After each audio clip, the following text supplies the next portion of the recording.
জুলুম করবেন না, টেন্ডারবাজি করবেন না, চাঁদাবাজি করবেন না, জুলুম করবেন না, আপনার উপরও গজব নাযিল হবে। এগুলো বাদ দেন। আমি কিন্তু ইশারায় কথা বলছি, বুঝতেছেন তো?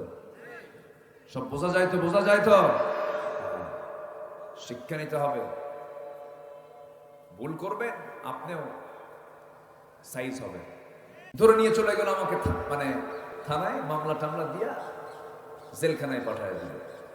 জেলে ঢুকলাম, ঢুকেই দেখি এক মুরব্বী মানুষ, 85 বছর বয়স, আমার দিকে সালাম দিয়েছেন। খুব খুশি হলাম। বললাম, জেলে ঢুকলে মানুষ খুশি হয়? হুজুর খুশি হব না?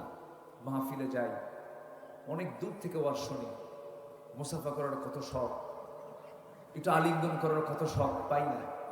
আর আপনি এত কাছে এসে ধরা দিলেন, এ কি দুঃখের সংবাদ না আনন্দের সংবাদ?